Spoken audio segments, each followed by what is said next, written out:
내년 퇴직을 앞둔 60대 가장입니다. 현재 송파구의 아내, 딸아이와 함께 30평대 아파트에 거주 중인데요. 예전부터 갖고 있던 단독주택에 대한 꿈과 함께 은퇴 후 임대 수익을 생각해 단독주택으로의 이주를 고민하고 있습니다. 그러다 최근 문정동의 크기며 예산이며 저희와 딱 맞는 적당한 집을 발견했는데요. 문제는 집이 지어진 지 30년에 가까워서 신축이든 리모델링이든 해야 한다는 겁니다. 딸아이는 어차피 짓는 김에 완전히 새로 짓자고 하고, 아내는 신축이 부담스럽다며 리모델링을 하자고 하는데 도대체 저는 어떤 선택을 해야 하는 걸까요? 전문가님들의 신중한 조언 부탁드립니다. 네, 부동산 따라잡기 위켄드 2부 지금부터 시작하겠습니다. 오늘 사연 들어보셨는데 어떤 선택을 해야 될까요? 정말 궁금해집니다. 사연 공감하시는 분들 많이 계실 텐데 사례자의 경우에는 이 수입이 없는 은퇴 이후의 삶을 위해서 살고 있던 아파트를 팔고 임대 수익을 거둘 수 있는 단독주택으로 이주를 꿈꾸고 계십니다. 매입하려는 주택이 워낙 오래된 구옥이다 보니까 새롭게 신축이든 리모델링이든 해야 되는 그런 상황인데 특히나 가족 중에 아내와 딸이 다른 주장을 하고 있어서 더욱더 고민이 되실 거란 생각이 드는데요. 이 고민의 해법을 지금부터 함께 찾아보겠습니다. 두 전문가와 이야기 나눠보겠습니다. 조진희 부동산 전문가와 최용진 건축 전문가 자리 함께 하셨습니다. 안녕하세요. 네, 안녕하세요. 반갑습니다. 안녕하세요.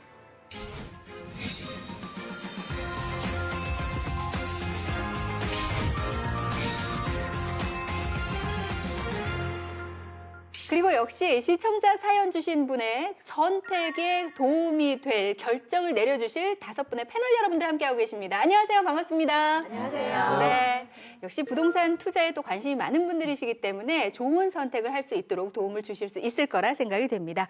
자, 오늘도 우리 사례자에게 도움이 될 만한 선택 부탁드리겠고요. 이렇게 패널로 함께 방송에 참여를 해주시면 저희가 방송이 끝난 후에 10여만 원 상당의 부동산 컨설팅을 무료로 해드리고 있습니다. 일반인 패널단으로 신청을 원하시는 분들께서는 전화 주시기 바랍니다. 서울 02-3444국에 5008로 전화 주시면 함께 하실 수가 있겠습니다. 여러분의 많은 참여 진심으로 바라겠고요. 그리고 또 한 가지 또 사연 있으신 분들 아마 궁금한 점 있으실 텐데요. 저희가 사연 남겨주시면 역시 고민 해결해 드리도록 노력하겠습니다. 그러면 먼저 오늘 시청자분의 사연부터 다시 한번 정리를 해보겠습니다. 은퇴 후 임대 수익을 위한 선택, 리모델링이냐, 신축이냐. 지금 보시면 건축 시기가 1989년입니다. 그러니까 약 30년 정도 된 구옥이고요. 건축 형태를 보시면 3층 단독주택입니다. 지하를 포함해서요. 대지 면적이 117.6제곱미터로 약 36평 정도 되는 건물입니다. 주변의 입지를 좀 잠깐 살펴드릴게요. 이게 어디에 위치하고 있느냐가 좀 중요할 텐데 지하철 5호선 문정역과 문장 근린공원이 도보로 이용 가능하고요. 소규모 아파트 중심의 주택가에 지금 위치를 하고 있는 그런 단독주택입니다. 이 사례자는 이 주택을 은퇴 후에 임대를 내면서 수익을 올리기 위해서 매입을 하고 싶다라고 말씀을 주셨는데 문제는 따님은 새로 짓자. 그리고 부인은 그냥 돈 들이지 말고 리모델링 하자 이런 의견입니다. 그래서 어떤 것이 좋은지 지금부터 얘기를 나눠보면서 선택을 하시는데 좀 저희가 도움을 드리고자 합니다. 누구 말을 듣는 게 좋을까요? 여자 말을 들어야죠, 그죠? 아내 말을 들어야죠. 정말 여자 말을 들으면 자다가도 자다가도 떡이 떡이 생긴다. 나온다고. 예. 네, 그런 얘기가 왜 있는지 다시 한번 생각해 볼 일입니다. 어떠세요? 그 최용진 건축사께서는 그 여자 말씀 듣는 게 맞는데요. 네. 따님 말씀을 들어야 됩니다. 여기는 또 네. 다른 의견. 예. 내 딸도 여자긴 여잔데. 제가 자신 있게 말씀드릴 수 있는데 사실 고민의 여지가 없습니다.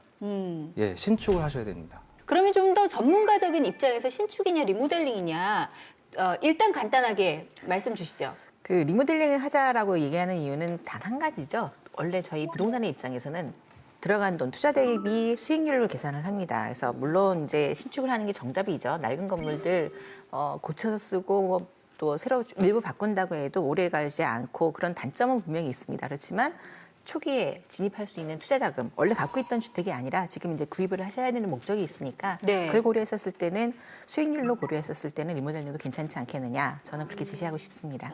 수익률을 고려해 볼 때 그야말로 계산기를 두세 그렇죠. 보는 거죠. 네. 리모델링이 낫겠다 네, 이런 네. 얘기를 해주셨는데 네. 왜 이 건물은 신축이 좋다고 생각하시는지 궁금한데요. 일단 초기 자금이 많이 들어가더라도요. 네. 신축을 하셔야지 건물 가치가 극대화될 수 있습니다. 그래야지 이제 매도 시에도 높은 시세 차익을 기대하실 수가 있고요. 네. 또 참고적으로 말씀드리면 지금 저 주택이 너무 오래됐어요. 그 리모델링을 아무리 한다고 하셔도 제가 보기에는 일단 면적이 좀 좁고 좀 노후된 시설에서 사셔야 되는 그런 느낌을 버릴 수가 없을 겁니다. 네. 어우, 시작부터 두 분이 팽팽한데요. 네. 그러면 손만 들어서 좀 여기까지 듣고 리모델링이 낫겠다 싶은 생각이 드시는 분 손 한번 들어주시겠어요? 패널 여러분. 리모델링이 낫겠다. 전부 다 신축 쪽으로 마음이 가세요? 신축. 네, 자 그러면 지금부터 풀어보겠습니다. 네. 지금 네 조진희 부동산 전문가님이 약간 위축되신 것 같기는 한데요. 어쩔 수 없죠. 네, 지금부터 자세히 들어보죠. 왜 따님의 말을 들어야 되는지 제가 한 3가지 정도로 요약을 해봤습니다. 네, 첫 번째, 이건 절대 리모델링이 이길 수 없는 거거든요. 네, 일단 강하게 들어가시는데요. 예, 예. 네, 넓어지는 면적입니다. 예, 기존 리모델링 주택보다 전체적으로 26평 정도 더 넓어지고요. 그리고 이제 여기 들어와서 사셔야 되잖아요. 그 거주하시는 공간도 그 기존의 아파트보다 15평 이상 더 넓어진 곳에서 편안하게 노후를 사실 수가 있습니다. 예, 그게 첫 번째고요. 네, 두 번째는 늘어나는 임대 공간 및 수익입니다. 그 지금 현재 그 구옥의 구조상 아무리 리모델링을 해도 리모델링 할 수 있는 공간이 2곳 이상 나올 수가 없습니다. 네, 예, 근데 신축을 하게 되면 최소한 4군데 이상 확보를 할 수가 있고요. 네. 따라서 자연스럽게 임대 수익이 늘어날 수밖에 없습니다. 그렇군요. 공간이 계속 넓어지는 거네요. 일단 예, 예. 네. 넓어지고 뭐 개수도 많아지고. 많아지고요. 예, 예. 네. 그리고 세 번째는 세 번째, 높은 시세 차익인데요. 사실 이게 가장 중요합니다. 리모델링에 비해서 초기 자금이 이제 많이 들어가긴 하지만 그 건물 가치를 극대화할 수 있는 거는 신축밖에 없습니다. 예. 네. 이를 통해서 매도할 때 그 리모델링하고는 비교할 수 없을 만큼 높은 시세 차익을 기대하실 수 있습니다. 세 가지를 말씀 주셨거든요. 면적 넓어지고 임대 공간도 여러 개가 되고 네. 그리고 시세 차익도 크게 늘어날 것이다. 근데 계속해서 조목조목 리모델링과 비교해 보면 따라올 수 없을 만큼 이렇게 네. 계속 말씀을 해주셨어요. 네. 그러면 리모델링을 어떻게 하게 되는지 좀 더 자세하게 설명을 주실까요? 보시면 가장 중요한 건 아무래도 공사 기간입니다. 그러니까 신축을 하다 보면은 어떤 외부적인 영향에 의해서도 늘어지는 경우들도 있고, 네. 저희가 봤었을 때는 짧은 공사 기간이 아무래도 신축 대비해서 좀 장점이 될 수가 있고, 네. 그거 대비해서 기존의 낡은 주택으로서는 임대 수익이 전혀 안 나오지만 새로 또 고쳤을 때 예상될 수 있는 5년에서 10년까지 임대 수익을 놓고 본다면 비교적 길게 또 이 건물에 대한 수명을 연장해 갈 수 있다라는 것들. 그리고 또 한 가지 뭐냐면 저는 가장 중요하게 본 게 전용률입니다. 상가 전용률이라고 표현을 하는데 보통 새로 신축을 하게 되면 주차장 면적으로 전면부에 보여지는 1층 면적이 좀 줄어드는 면적이 있어요. 근데 반지하나 1층 같은 경우 전체를 지금 현재 놓고 현장에 가봤을 때 전면을 다 사용하는 것 자체가 오히려 상가 입장에서 더 좋지 않겠느냐라는 그 전면 상가 전용률을 좀 높이 치고 싶었습니다. 네. 그리고 최근 들어서 많이 유행하고 있는 뭐 홍대라든가 한남동이라든가 성수동이라든가 이 동네 가보시면 이런 구옥들 예전에는 관심들도 없었고 어떻게 보면은 건축하려는 분들만 관심이 있으셨어요. 근데 최근에 이걸 개조를 해서 거리 문화로 바뀌기 시작하면서 오히려 그 특색 있는 걸 찾아서 오는 그런 그 생각들이 많이 바뀌셨습니다. 그래서 그걸 좀 활용하고 싶었습니다. 예, 그래서 두 가지를 활용을 한다고 한다면 기존에 전혀 저희가 감당할 수 없었던 신축을 대항할 수 있는 대항마가 되지 않겠느냐. 예, 그렇게 제안하고 싶었습니다. 네, 그러니까요. 요즘은 그 주택의 1층에 카페로 개조를 해서 주택가인 것 같은데 예쁜 카페들이 있더라고요. 그런 문화들이 또 생겨나고 네, 있어서 맞습니다. 이런 부분들도 괜찮겠다 이런 생각이 듭니다. 자, 여기까지 조용해지셨어요. 우리 건축 전문가님께서. 네. 얘기 들어보시니까 이것도 괜찮겠다 싶으신가요? 뭐 나름 장점은 있는데 네. 예, 그래도 여전히 제 생각은 바뀌지 않습니다. 강해요. 네. 두 분의 얘기를 들어봤는데요. 그러면 우리 패널 여러분들 아까는 모두 다 신축, 입을 딱 닫고 계셨거든요. 리모델링에서. 아, 이쯤 되면 그래도 조금 흔들리지 않을까 싶은데 궁금한 점 있으신 분 질문 주세요. 제 주변에도 그 고민 사례자와 마찬가지로 은퇴 후에 임대업을 생각하는 분이 많이 계십니다. 네. 우리가 그런 선택을 할 때 어느 지역이라든지 어떤 건물을 갖다가 우리가 취해야 할지 가장 중요하게 생각해야 될 부분이 뭔지 궁금합니다. 일단 부동산의 입장에서 정리를 해드리는 게 좀 편하실 것 같은데요. 네. 우선은 이제 어느 지역을 선택하느냐에 있어서의 문제는 내가 살던 지역을 벗어나는 게 생각보다 어렵습니다. 아무리 저희가 이쪽 동네 돈 되니까 사세요라고 얘기해도 안 가십니다. 그럼 결론적으로는 저는 그 자기가 생활하던 그 지역 안에서 고르시는 것이 이제 기본적인 거라고 생각하고, 지역적으로는 아무래도 그 단순하게 우리가 베드타운이라고 하는 주거지만 있는 곳보다는 상업지나 아니면 유동인구가 좀 있는 직장이 혼연되어 있는 지역을 보셔야 됩니다. 최근 들어서 서울 시내 기준이나 이렇게 했었을 때 우리가 재개발 지역이 해제가 되는 곳들이 있습니다. 그 지역들이 비교적 저평가되어 있는 것들을 구하실 수가 있고, 재개발이 해제가 되었기 때문에 아파트가 들어가지 못하고 오히려 기존에 있던 건물이나 아니면 그 단독주택들을 재활용할 수 있는 그런 컨셉으로 잡으실 수 있는 것들이 오히려 나오실 거예요. 그래서 올해 많이 주목을 하셔야 될 게 재개발 지역 해제 지구는 한번 좀 보시는 게 좋을 것 같습니다. 네, 그냥 무슨 동만이라도 재개발 해제. 올해 이제 그래도 제일 많이 얘기가 나올 게 이제 영등포 구로동 쪽이 네. 생각보다 가격 대비해서 임대를 보시기에도 굉장히 좋으실 것 같고, 장인 뉴타운 지역에서 해제가 된 15구역 같은 경우는 상권이 이미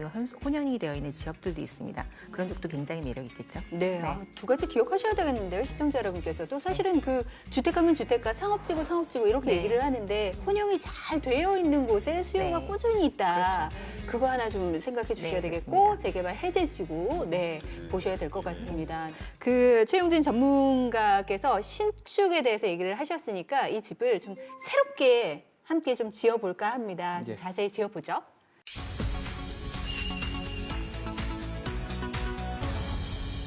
신축을 하시려면 이제 제일 먼저 대지 면적하고 연면적, 건축 면적 등을 이제 검토를 해야 되는데요. 네. 그 본 사례로 이제 검토를 제가 해봤습니다.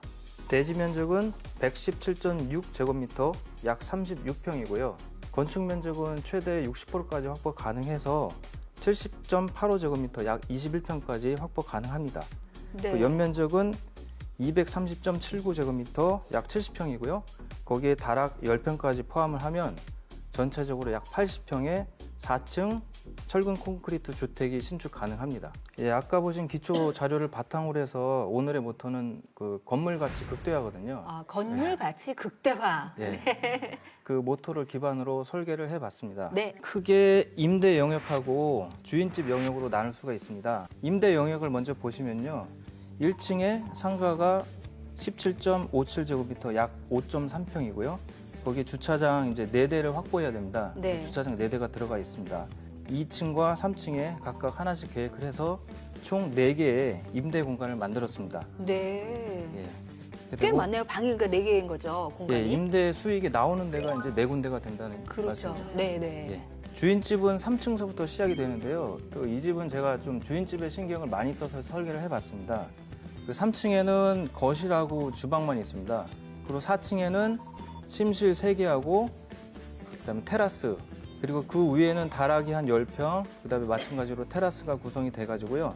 전체적으로 한 40평의 주인집이 구성을 할 수가 있습니다. 네. 집을 다 설계를 해주셨는데요. 궁금한 점 혹시 있으세요? 저희 패널 여러분들? 네. 1층에 상가하고 주차장이 들어오잖아요. 네. 그럼 주차장이 4개단 말이에요. 그럼 4개 있는 거 공간 빼버리면 상가로 들어갈 수 있는 공간 좁은데 혹시 어떻게 임대는 그렇게 놓을 수가 있을까요? 아. 좀 궁금하네요. 굉장히 억울한 느낌이에요. 네. 밑에 다 빼고 나면 주차장 아무리 의미라지만 네. 상가 공간이 얼마 되지도 않는데. 그 1층에서 항상 고민되는 부분인데요. 하지만 이제 주차를 너무 적게 하면 그 아까 임대 공간 4곳 있지 않습니까? 그 주차가 너무 적으면 요새 임대인들이 들어오지가 않습니다. 임차인들이요. 예. 그래서 주차 대수 4대를 확보를 하고 지금 저희가 그 배치한 상가는 한 6평 정도 되거든요. 거기에 그 요새는 작은 공방이나 꽃집 같은 것들이 잘 임대가 되고 있습니다. 아, 작은 임대인들도 꽤 많이, 임차인들도 꽤 많이 있겠네요. 예. 그 부동산 전문가시니까 네. 이 정도 사이즈도 임대가 잘 나가나요? 주택가 안에가 오히려 그런 걸 찾아서 들어오시는 임대 수요자들이 있어요. 저희도 예상하지 못하게 이렇게 표현할게요. 장사하시는 분들이 장사하다 보면 임대를 올려달라 이런 스트레스가 너무 많기 때문에 아예 안전하게 장기 임대라든가 할 수 있는 것들을 찾아서 오히려 이렇게 들어가기 때문에 주택가 안에 작은 평수 클리닉들이 오히려 더 인기가 많은 경우들도 있습니다. 이번에는 짧은 시간 긴 네. 임대라는 네, 모토로 리모델링을 제안해 주신 조진희 전문가의 구체적인 솔루션을 함께 들어보겠습니다.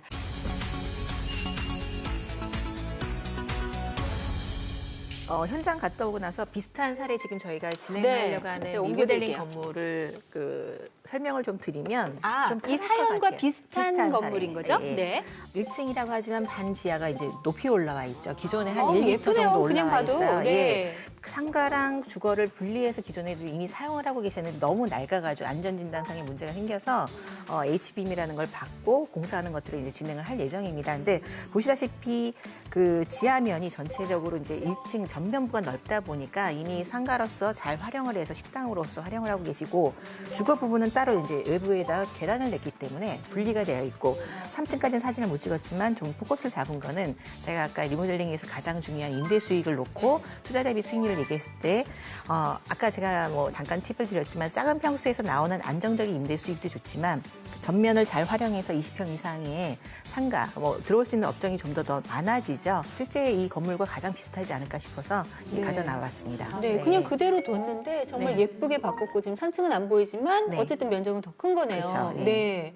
아우, 이런 집이면 들어가서 살고 싶은 생각이 들기도 하는데요. 네. 그러면 오늘 사례자의 경우를 네. 좀 살펴볼까요? 그렇죠. 네. 보시면 지금 네. 현재 이 건물을 놓고 봤었을 때 도로상에서 봤었을 때 1층 2층은 보이는 게 반지하입니다. 상가 용도로 용도 전환을 하고 여기 이제 1층이 되는데 요거가 바로 이제 임대를 할 수 있는 주거용 용도 임대가 될 공간이 될 거고요.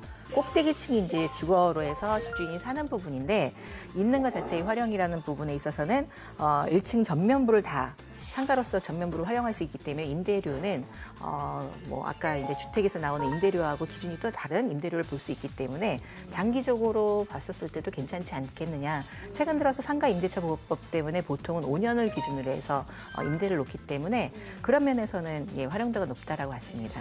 지하가 아니라 반지하, 마치 1층 층처럼 같은 보이죠? 지하인 거죠. 예, 예, 네, 그렇습니다. 이렇게 길이 좀 언덕이다 네. 보니까 이런 부분을 좀 활용하는 방안들도 있을 것 같은데요. 최근 들어서 이런 건물 찾아달라는 분들 전화가 너무 많이 와서 저도 힘든데요. 이걸 네. 방송에 할 때마다 느끼는 건데 한남동이나 연희동이나 연남동, 성수동에 가시면 이런 건물만 평당 주변 시세보다 더 비싸게 매입들을 많이 합니다. 아. 왜냐하면 이제 그 땅 가격 인정한 것만큼 내가 공사비로도 절감이 될 수 있고 나름대로의 장점을 살릴 수 있다 보니까 오히려 이런 것들이 반지하를 갖고 있는 건물들이 가격이 더 올라가는 그런 현상들도 나타나고 있습니다. 네. 그러니까 용도 변경하면서 잘 사용하면 훨씬 더 수익을 낼 수 있으니까 그런 거죠? 네, 그렇습니다. 네. 아, 이것도 괜찮은데요. 큰 돈 안 들인 이렇게 듣다 보니까 뭐 해라 이런 얘기는 없으니까요. 네. 예. 투자 비용이 많지 않아서 괜찮을 것 같은데 혹시 질문 있으세요? 이게 신축 비용과 대비했을 때 어떤 게 더 합리적인 선택인지 그거에 대해서 좀 여쭤보고 싶습니다. 아까 얘기했던 1층 상가 전면에 대한 손실 부분을 놓고 봤었을 때 신축함으로 인해서 오히려 그 건폐율이나 용적률을 손해보는 경우에는 과감하게 조금 더 갖고 가자라고 해서 이제 리모델링을 하는 겁니다. 또 상가 임대라는 게 매력적인 게 뭐냐 하면 기본 골조만 만감을 해주시면 들어오는 임차인이 나름대로 그 디자인에서 맞춰서 들어가기 때문에 오히려 1층이 잘 가꿔지면서 건물에 대한 가치가 올라가는 경우가 있습니다. 그래서 네, 저는 그걸 좀 더 적극적으로 활용을 해보고 싶습니다. 그래서 기본 골조비 1억 5천 이상 들어갈 텐데 그거 과감하게 투자하자 이렇게 제안하고 싶습니다. 네. 좀 더 안전하게. 네. 근데 저희가 이제 귀가 확 뜨이는 건 임차인이 들어올 때 또 본인의 디자인에 맞게 본인의 취향에 맞게 네. 고쳐가는 경우도 있겠네요, 네, 정말. 맞습니다. 대부분 네. 브랜드에 따라서 규정들이 있고 특히 이제 전면에 기본 골조를 다시 이제 잘 박아놓게 되면 새로 이제 집을 짓는 거랑 같은 축대랑 다 샌다는 개념하고 똑같다고 보시면 돼요. 네. 그렇게 되면 이제 안에서 내부적으로나 밖에서 이제 마감적으로 예쁘게 또 꾸며줄 수 있는 공간이 생겨난다고 보시면 될 것 같습니다. 네. 네. 그래서 우리가 또 임차인을 받을 때 사람을 보는 거죠. 네. 얼마나 디자인적으로 예쁘게 꾸며줄 것인가. 그렇죠. 네. 네. 함께 보는 것도 좋을 것 같습니다. 자, 그러면 이제 얼마가 드는지 가장 중요한 부분일 거예요. 뭐 비단 오늘 사례자뿐만 아니라 지금 신축이나 리모델링을 하고 계신 분들께서도 함께 참고를 하시면 좋을 것 같은데요. 비용이 얼마나 드는지 지출과 수입을 함께 따져보겠습니다.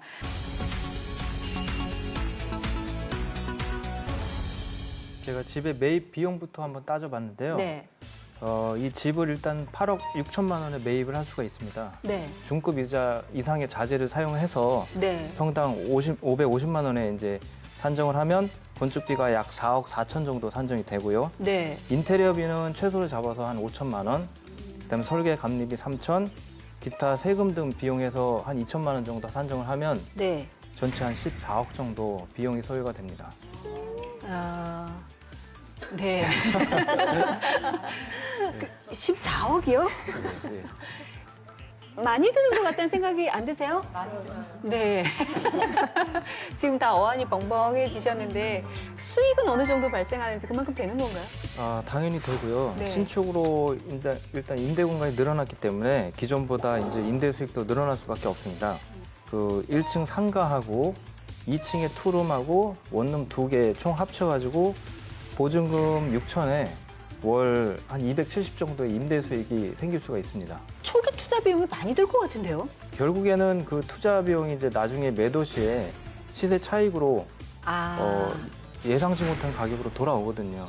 네. 아, 예상치 못한 가격이라고 합니다. 네. 잠시 후에 듣겠는데 다 얘기하면 채널이 돌아가거든요. 네, 예상치 못한 가격으로 다시 돌아오겠습니다.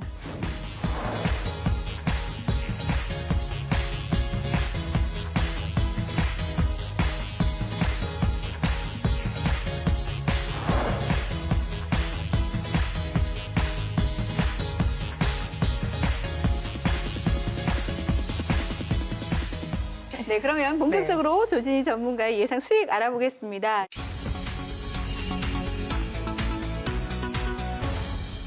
일단 아까 그 철골 H빔 자체가 일단 한 1억 5천 이상은 들어갈 것 같습니다. 그만큼 이제 그 지지대를 다시 세우고 지탱을 하는 그 공사비가 좀 많이 들어가고 땅값이 워낙에 많이 들어갔습니다. 근데 네. 땅값 한 8억 6천 정도 예상하고 공사비 한다고 하면 한 10억 6천?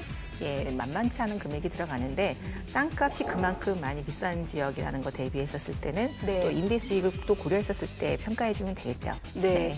물론 아까 그 최영지 전문가 신축할 때보다 좀 적게 들기는 하는데 워낙 이제 비용들이 많이 들다 보니까 저는 그냥 살던 데 살고 싶어요.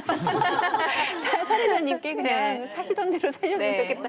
이런 얘기도 하고 싶은데 어쨌든 네. 수익이 또 나올 수가 있잖아요. 그래서 좀 임대 수익에 대해서 네. 설명 부탁드립니다. 저는 항상 이 제안을 해야 될 때 그 돈 들어가는 것만큼 어떻게 회수를 하는지를 꼭 얘기를 해드려야 되더라고요. 네. 그래서 1층 그 상가가 보통 여기 동네 시설했을 때 한 5천에 한 250만 원 정도 월세가 나오는 걸로 조사가 됐습니다. 그리고 1층 단독 같은 경우는 한 3천에 100만 원을 본다고 한다면 임대 수익이 오히려 신축보다는 훨씬 더 높게 나오는 상황이 되죠. 이게 이제 왜냐하면 상가 면적이 옆에 전면이 넓어짐으로 인해서 들어올 수 있는 임차가 올라가기 때문에 생겨나는 현상인데요. 그럼 거의 8천만 원 가까이가 보증금으로 생겨납니다. 그리고 네. 아까 제가 이제 그 리모델링 공사하기에 들어가는 거의 2억 가까이 되는 것에 거의 반 정도가 보증금으로 상환이 되고 나머지 반 정도는 내가 받는 월세를 가지고 3년 안에 갚아 나간다고 생각한다고 한다면 순수하게 나는 땅을 사서 땅에 대한 가치를 놓고 이 건물에 대한 투자를 했다라는 사고 전환도 가능하지 않을까 싶습니다.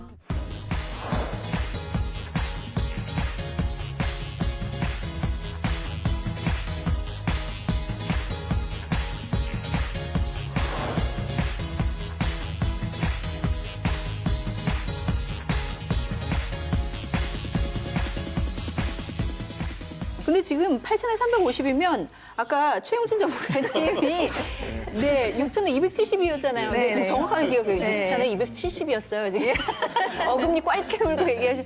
아니 그러면 돈은 더 드리고 지금 수익이 더 적은 거거든요. 네, 여기에 대한 해명이 이제 시세 차익에서 나와야 되는 것 같은데. 네. 아까 사례자분처럼 나이가 드신 분들은 나중에 자식들한테 물려줄 경우를 생각하시는 경우도 많이 있거든요. 그렇죠. 예. 그럴 때도 이제 매도할 때 가격이 되게 중요하거든요. 예, 그런 측면에서 이제 그 신축할 때 건물의 가치를 높여놓는 것이 훨씬 좋다고 제가 말씀드리겠습니다. 네, 아 자식에게 물려줄 때 어쨌든 그 건물 가치가 비싸지니까 시세 차익을 기대할 수 있다. 그래서 따님이 자꾸 신축하자고 하는 거군요. 그렇죠. 네. 리모델링과 비교해서 제가 말씀드릴 수밖에 없는데요. 네네. 일단 건물의 가치는 여러 가지 요소가 있지만 다른 걸 다 빼놓고 객관적인 요소는 건물의 면적이거든요. 그러니까 면적은 리모델링 때보다 1.5배가 더 큽니다. 그리고 신축이라는 장점이 있죠. 그거를 산정은 안 되지만 한 0.5배라고만 산정을 해도 전체적으로 리모델링보다는 2배 이상의 시세 차익을 가질 수 있을 거라고 나름 생각을 하고 있습니다. 아, 2배 이상. 예. 네. 아, 탄식이 터져 나왔어요. 아, 2배 이상. 네. 그러면 리모델링 경우가 이제 얼마의 시세 차익을 얻을 수 있는지 보면 이제 네. 여기에 가격이 나올 것 같은데요.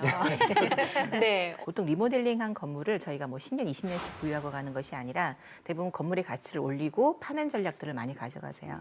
단기로는 3년 정도 보시고 중장기적으로 한 5년 정도 놓고 보신다고 했었을 때 한 10억대 구입을 해서 한 13억 정도 말씀하신 것처럼 신축한 건 한 2배 정도 더 한 15억, 16억이 되겠죠. 그러니까 네. 어떻게 투자하고 어떻게 회수하느냐 그 기간을 놓고 봤었을 때를 산정을 해서 저희가 이제 리모델링을 고려하게 된 거라고 보시면 될 것 같아요.